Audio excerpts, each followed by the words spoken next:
आज ही Doubtnut app download करें। Doubtnut पर होगा अब आपके सभी मैथ्स, केमिस्ट्री, फिजिक्स और बायोलॉजी डाउट्स का सफाया। बस अपने क्वेश्चन की फोटो खींचो, उसे क्रॉप करो और तुरंत वीडियो सोल्यूशन पाओ। Download now. हेलो एवरीवन, इस वीडियो में हम security and safety E transaction E business risk के बारे में डिस्कशन करेंगे।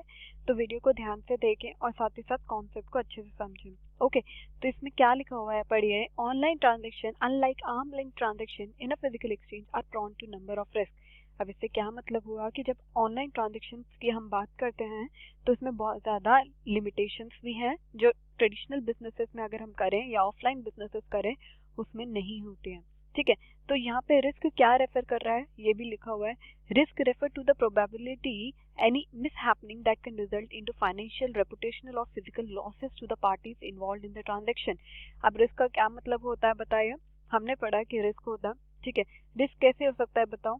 रिस्क हो जाता है कि फाइनेंशियल, ठीक है, आपने पैसे दे दिए लेकिन आपके पास गुड्स आए नहीं, या आपने गुड्स डिलीवर कर दिया और अगर हम सेलर पॉइंट ऑफ व्यू की तरह देखें तो उसको पैसे मिले ही नहीं, ठीक है। रेपुटेशनल, रेपुटेशनल से क्या मतलब होता है कि आपने जो गुड्स दिए वो आपके रेपुटेशनल स्टैंडर्ड से रिलेटेड नहीं थे तो आपकी रेपुटेशन मार्केट में गिर गई। या ये हो सकता है कि डुप्लीकेशन प्रोडक्ट्स आपकी मार्केट में हैं अवेलेबल जो ऑनलाइन डिलीवर हो गए और आपकी कंपनी की रेपुटेशन बहुत ज़्यादा डाउन हो गई, ठीक है। और साइकोलॉजिकल लॉसेस, साइकोलॉजिकल लॉसेस से क्या मतलब होता है वो डिपेंड करता है फाइनेंशियल और रेपुटेशनल पे ही, ठीक है। अब साइकोलॉजिकल लॉसेस में क्या हुआ कि आपको जो गुड्स मिले वो वैल्यू वर्थ नहीं थे, ठीक है, साथ ही साथ आपका फाइनेंशियल लॉस हो गया। तो इससे क्या हो गया, आपके पास साइकोलॉजिकल इश्यूज आ गए। ये कह सकते हैं हमारे कस्टमर का साइकोलॉजिकल लॉस हो गया और वो आपकी कंपनी से कभी बाय करेगा ही नहीं।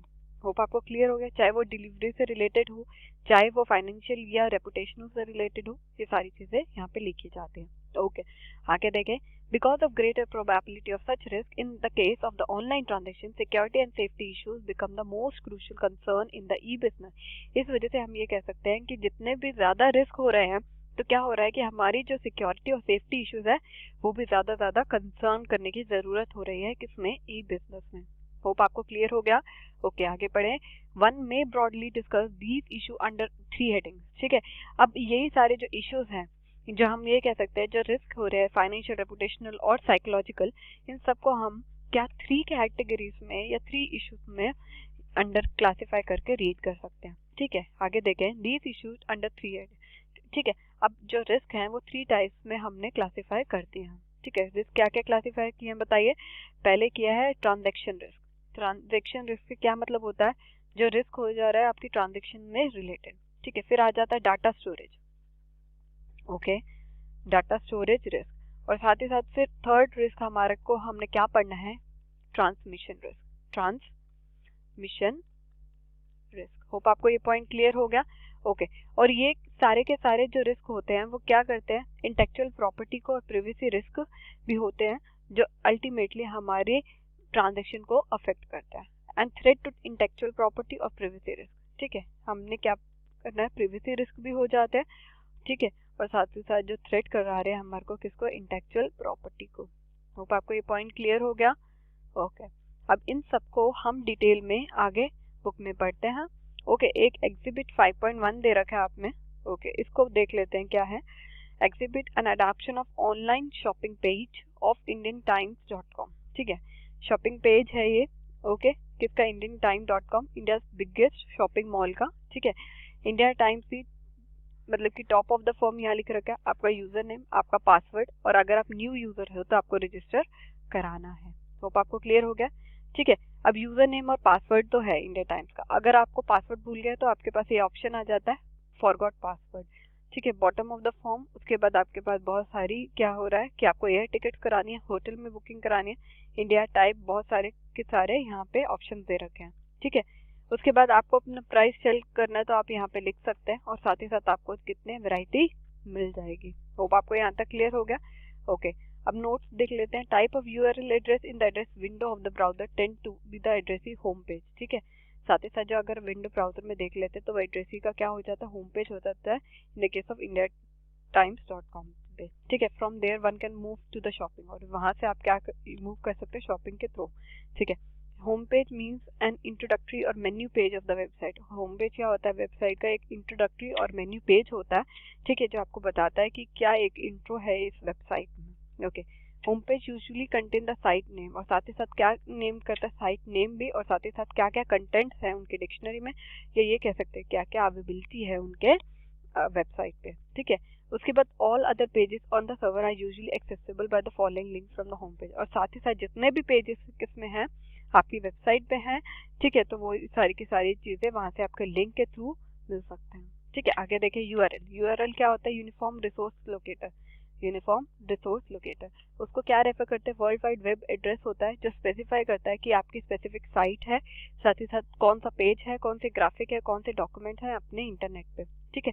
It is www.indiatime.com in the present case, और इस जो अगर हम एग्जांपल देख रहे हैं तो वो किसका है? यूआरएल www.indiatime.com प्रेजेंट केस में। ओके, आगे देख लेते हैं। हमने रिस्क को क्लासिफाई किया था 3 कैटेगरीज में, ठीक है, जो क्या थे? ट्रांजैक्शन रिस्क, ठीक है। तो ट्रांजैक्शन रिस्क को एक बार सबसे पहले हम पढ़ लेते हैं क्या लिखा हुआ है, फिर उसके बाद आगे जो रिस्क हमने लिखे थे वो भी पढ़ेंगे, ठीक है।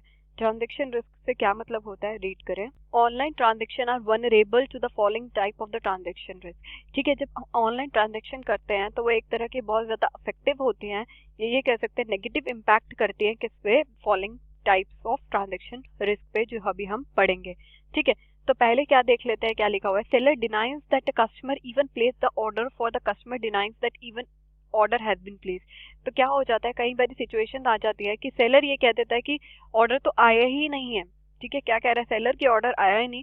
और कई बार क्या हो जाता है, जो कस्टमर कहता है कि ऑर्डर तो मिला ही नहीं है, ठीक है, हमने तो ऑर्डर कोई प्लेस किया ही नहीं है। तो ये हो जाती है हमारी ट्रांजैक्शन रिस्क, ठीक है। This may be refer to as default on order taking और गिविंग, ठीक है। तो ऑर्डर टेकिंग मतलब कि कस्टमर ने क्या करा, या ऑनलाइन ट्रांजैक्शन हमने लिया ही नहीं, क्योंकि कस्टमर कह रहा है मैंने तो ऑर्डर प्लेस ही नहीं किया, सेलर कह रहा है कि हमने तो ऑर्डर मिला ही नहीं हमको, तो इस वजह से वो क्या करते हैं, जब वो गिव नहीं कर पाते और वो टेक नहीं कर पाते, ठीक है। एक तरह का ये क्या आ गया? ट्रांजैक्शन रिस्क आ जाता है। ओके, कई बार कस्टमर मुकर गया और कई बार सेलर मुकर गया। आगे देख लेते हैं क्या लिखा हुआ है। आगे लिखा हुआ है the intended delivery does not take place, goods at a delivered wrong address या goods other than order may be delivered, this may be regarded as default on delivery, ठीक है। तो सबसे पहले हमने क्या पढ़ा है रिस्क में, बताइए। सबसे पहले हमने ब्रॉड कैटेगरीज में अगर हम कंक्लूड करें तो सबसे पहले हमने पढ़ा डिफॉल्ट ऑन ऑर्डर। इसको हम क्या क्या कहा था हमने? डिफॉल्ट ऑन ऑर्डर, ठीक है, जिसमें हमने कहा था टेकिंग या गिविंग, टेकिंग एंड गिविंग, ठीक है। अब सेकंड हमने क्या पढ़ा, बताइए? डिफॉल्ट ऑन डिलीवरी, ठीक है। सेकंड हमने क्या पढ़ा? Default on delivery. Default on delivery में हमने क्या पढ़ा, बताइए? डिफॉल्ट ऑन डिलीवरी में हमने कहा कि जो डिलीवरी हो रही है गुड्स की वो उस प्लेस पे नहीं हो रही है जो प्लेस लिखा हुआ है, क्योंकि प्लेस कई बार क्या हो जाता है, रॉन्ग एड्रेस दे सकते हैं, या गुड्स जो होते हैं वो अदर में भी डिलीवर्ड, किसी और को हमने सेम गुड्स दे दिया, ठीक है। और थर्ड हमने ट्रांजैक्शन रिस्क में क्या पढ़ना है, बताइए? Default on payment. थर्ड क्या पढ़ना है, बताइए? Default on payment. होप आपको ये पॉइंट क्लियर हो गए, ठीक है। ट्रांजैक्शन रिस्क में कौन कौन से आते हैं अगर आप ब्रॉड कैटेगरीज में देखें? Default on order and taking, ठीक है, टेकिंग या गिविंग। उसके बाद default on delivery, default on payment, ठीक है। डिफॉल्ट ऑन पेमेंट में क्या लिखा हुआ है एक बार रीड करें। Seller does not take payment for the goods supplied where has the customer claims that a payment was made.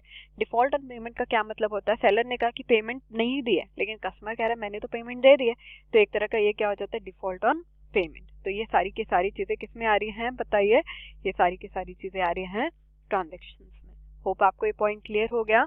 Okay, आगे रीड करें क्या लिखा हुआ है। Thus in e-business risk arise for the seller or a buyer account on a default of order taking या giving। इसलिए हम कह सकते हैं अगर ई बिजनेस में देखें तो रिस्क आ जाता है जब सेलर या बायर अकाउंट में हो जाता है कि उसने पेमेंट करी है या पेमेंट नहीं करी है, और साथ ही साथ ये कह देते हैं कि हमने गुड्स को ऑर्डर करा है या हमें गुड्स ऑर्डर नहीं मिला है।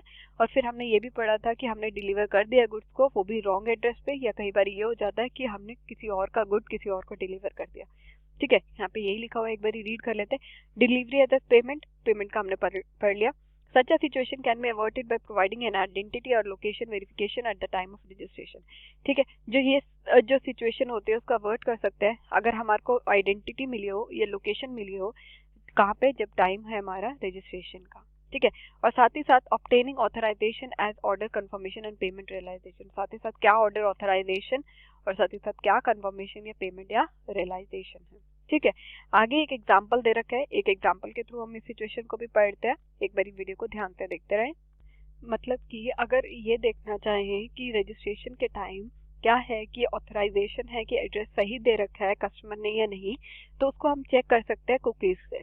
ठीक है, कुकीज क्या होता है, एक सिमिलर होती है कॉलर आईडी से जो प्रोवाइड करता है कि जो एड्रेस कंज्यूमर ने दे रखा है, साथ ही साथ जो उसका नाम है या वो परचेज रिकॉर्ड कर रहा है वो ट्रू है या फॉल्स है। ठीक है, तो यहाँ पे यही एग्जांपल में आपको दे रखा है कि हमारे को कंफर्म करना है जो कस्टमर ने जो एंटर करी है अपनी डिटेल किस में रजिस्ट्रेशन में, वो सही है या नहीं है। ठीक है, रजिस्ट्रेशन में क्या करना है, हमारे को कंफर्म करना है। ठीक है, कंफर्म करना है क्या कि एड्रेस जो दे रखा है या पेमेंट जो बोल रखी है, ये जो नेम है वो करेक्ट है या नहीं है, उसको कंफर्म कराने के लिए हम किससे कर सकते हैं, कुकीज को देख सकते हैं। ठीक है, कुकीज क्या होती है, सिमिलर होती है कॉलर आईडी की, जो कस्टमर की इंफॉर्मेशन दे देती है किसको, सेलर को। होप आपको ये पॉइंट क्लियर हो गया, एक बार ही रीड कर लेता है। ठीक है, for example in order to confirm the customer has correctly entered in his detail in the registration form, the seller may verify the same from the cookies, और उस कुकीज के साथ वो वेरीफाई कर सकता है। ठीक है, cookies are very similar to the caller ID, caller ID से बहुत ज्यादा सिमिलर होती है जैसे वो टेलीफोन्स में होती है, और साथ ही साथ वो प्रोवाइड करती है telemarketers with such as relevant information. ठीक है, और कंज्यूमर का नाम क्या है, एड्रेस क्या है, और प्रीवियस परचेज पेमेंट रिकॉर्ड भी सारी की सारी सेलर को मिल जाती है। ठीक है, कॉलर आईडी की तरह कुकीज काम करती है और साथ ही साथ सारी की सारी जो इन्फॉर्मेशन है वो दे देती है। होप आपको पॉइंट क्लियर हो गया। ओके, आगे देख लेते हैं। As for the customer protection, अगर हम कस्टमर की प्रोटेक्शन की बात भी करें तो from anyone seller it is always advisable to shop from well establish shopping site. तो इस वजह से ये कह सकते हैं कि अगर हम कस्टमर के पॉइंट ऑफ व्यू से देखें कि सेलर अच्छा है या नहीं है, फ्रॉड तो नहीं है, तो इसलिए कस्टमर को क्या करनी चाहिए, वेल एस्टैब्लिश शॉपिंग साइट से ही परचेज करना चाहिए। ठीक है, कहीं से भी परचेज नहीं करना चाहिए एड्स के थ्रू। ठीक है, while allowing advertiser to sell their product online, these sites assure customer from the seller's identity। इसलिए ये क्या हो जाता है, जो ऑनलाइन शॉपिंग होती है अगर वो वेल एस्टैब्लिश्ड है तो वो कस्टमर के पॉइंट ऑफ व्यू से सेलर की आइडेंटिटीज, उनकी लोकेशन और उनकी सर्विस रिकॉर्ड को अच्छी तरह इकट्ठा कर लेती है और सेलर को बता देती है, मतलब कि कस्टमर को अल्टीमेटली बता देती है कि सेलर की क्या क्या चीजें हैं। ठीक है, आगे देख लेते हैं। Site such as eBay even provide for rating for the seller. तो अगर एग्जांपल दे रखा है ईबे का, तो ईबे में क्या हो जाता है कि सेलर की रेटिंग भी दे रखी है कि ये सेलर कितना अच्छा है या कितना अच्छा नहीं है, ताकि जो आपका कस्टमर है, मतलब कि ईबे का कस्टमर है, वो प्रोटेक्टिवली परचेज कर सके ऑनलाइन साइट के थ्रू और कोई फ्रॉडी केस ना बने। ठीक है, आगे देख लेते हैं। These sites provide protection to the consumer against the default on delivery and reimbursement payment made to some extent। ठीक है, तो ये सारी की सारी अगर ईबे की बात कर रहे थे तो ईबे क्या प्रोवाइड कर रही है कि अगर डिलीवरी जो हो रही है वो डिफॉल्ट ना हो। ठीक है, डिफॉल्ट ना हो, और साथ ही साथ अगर पेमेंट उनको रिएम्बर्स चाहिए क्योंकि उनको कुछ पसंद नहीं आया तो वो भी अच्छी तरह हो सके, पेमेंट रिएम्बर्स भी हो सके। होप आपको ये पॉइंट क्लियर हो गया। ओके, आगे देख लेते हैं क्या लिखा हुआ है। As for the payment, we have already seen it almost 95% of the cases people using credit card for their online purchase। तो इसमें क्या है कि हमने देख लिया था पेमेंट ऑप्शन में कि 95% ऑफ द पीपल जो थे ना वो क्रेडिट कार्ड के थ्रू काम कर रहे थे या पेमेंट कर रहे थे। At this time, confirming the order, the buyer is required to furnish the details such as card number, card issuer and the card validity online। तो उसके बाद क्या होता है, जो बायर होता है अगर वो ऑनलाइन पेमेंट कर रहा है तो उसको क्या देखना है, उसको अथॉरिटी है कि वो कार्ड नंबर को ठीक से देखे। ठीक है, और साथ ही साथ कार्ड जो इश्यूअर है वो भी देखे। ठीक है, और साथ ही साथ जो वैलिडिटी है कार्ड की वो भी सही की सही होनी चाहिए। ठीक है, होप आपको ये पॉइंट क्लियर हो गया। ओके, आगे देखें। दीज डिटेल में बी प्रोसेस्ड ऑफलाइन। तो ये सारी की सारी डिटेल जो कार्ड नंबर, कार्ड इश्यूअर है या वैलिडिटी है, उसको ऑफलाइन भी आप डिटेल्स को चेक प्रोसीड कर सकते हैं। And only after satisfying himself और herself about the validity of the credit limit etcetera, the seller may go head with the delivery of the good. ठीक है, आप ऑफलाइन भी कर सकते हैं। कौन ऑफलाइन कर रहा है, सेलर भी कर रहा है और बायर भी कर रहा है। ठीक है, सेलर के पॉइंट ऑफ व्यू से देखें तो वो ऑफलाइन कार्ड नंबर को देख सकता है, कार्ड इश्यूअर देख सकता है, साथ ही साथ उसकी वैलिडिटी को भी चेक कर सकता है। उसके बाद ही अगर उसको सही सेटिस्फाई हुए तो गुड्स को डिलीवर कर सकता है। होप आपको ये पॉइंट क्लियर हो गया।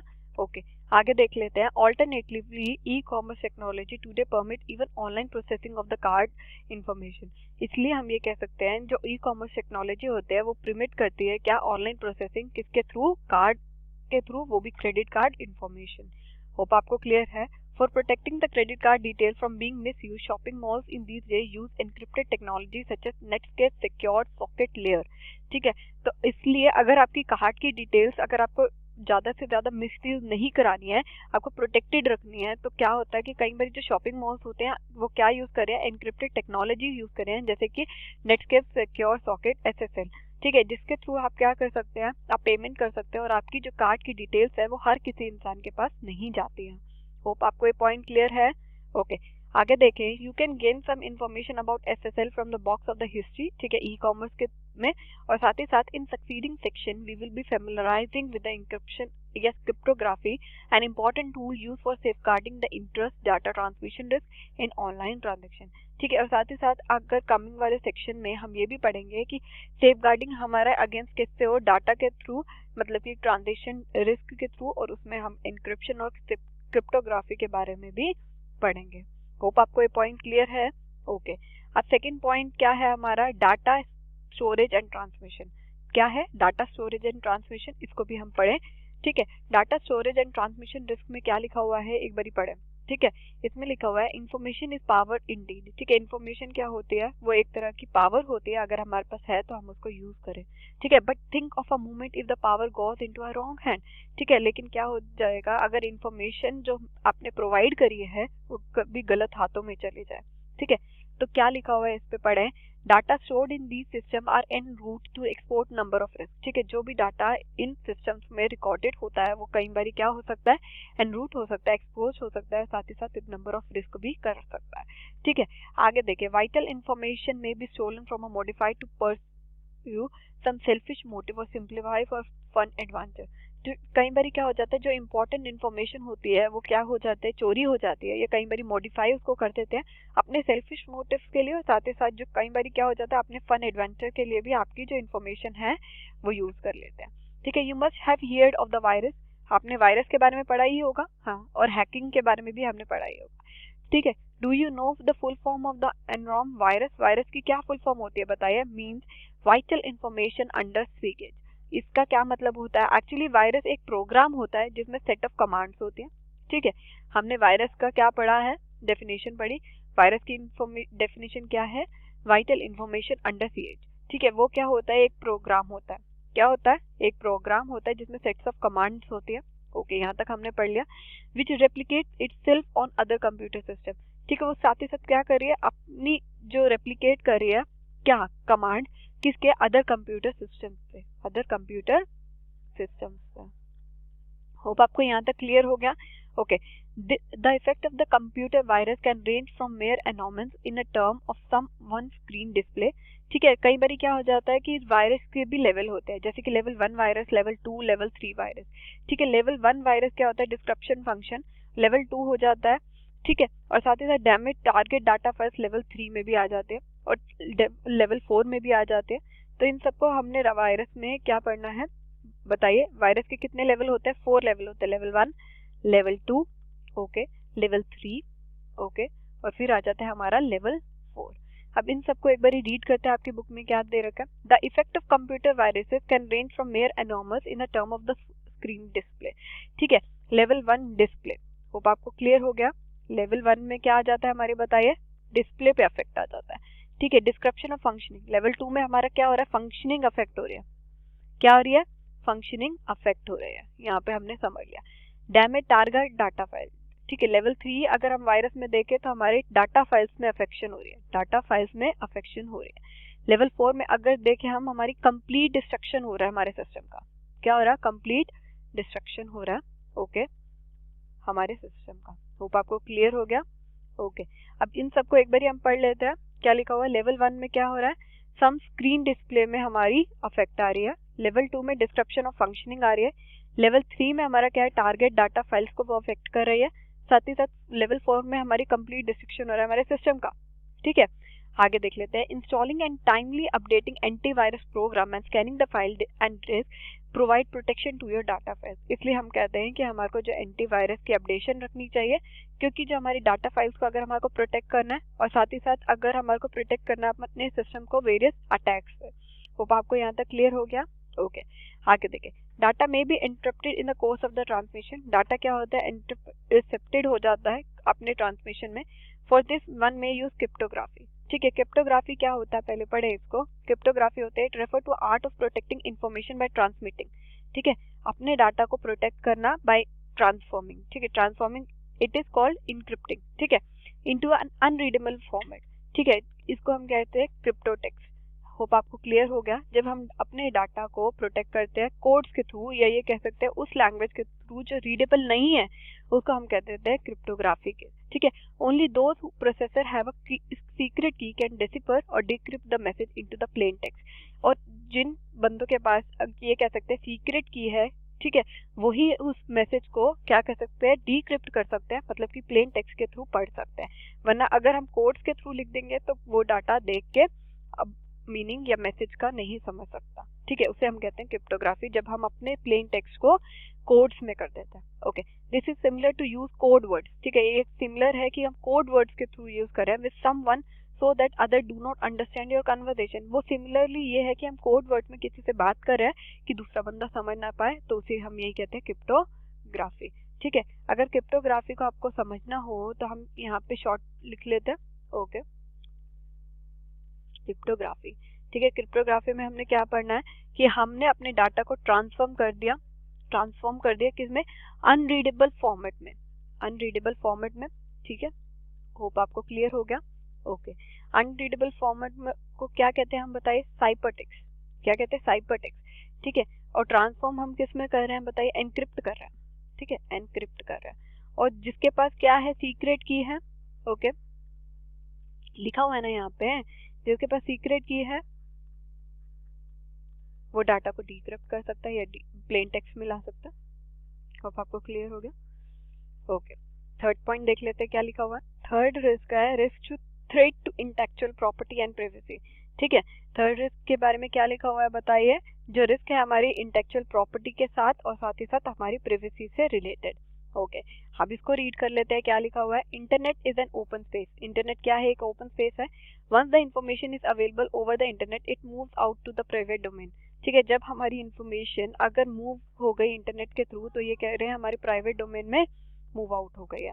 ठीक है, it is then become difficult to protect it from being copied. इसलिए हम ये कह सकते हैं उसके बाद वो डिफिकल्ट है कि हम उनको क्या कॉपी करने से बचा लें। और साथ ही साथ जो डाटा फर्निश है इन ऑनलाइन कोर्स ट्रांजैक्शन में भी सप्लाई टू अदर। और साथ ही साथ जो डाटा फर्निश है किसमें, ऑनलाइन कोर्स में ट्रांसमिशन, वो भी सप्लाइड हो अदर्स के through who may start dumping to host advertising and promotional literature. और साथ ही साथ वो जो स्टार्ट कर देंगे क्या, एडवर्टाइजिंग और प्रोमोशनल लिटरेचर को तुम्हारी इनबॉक्स में।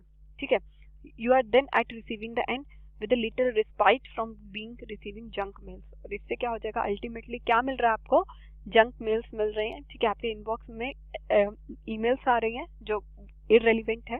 होप आपको ये पॉइंट क्लियर हो गया। होप आपको रिस्क जो हमने ऑनलाइन ट्रांजैक्शंस में देखे थे आपको समझ में आ गए। नेक्स्ट वीडियो में हम resource required for successful E business implementation के बारे में बात करेंगे। वीडियो को देखने के लिए थैंक यू सो मच।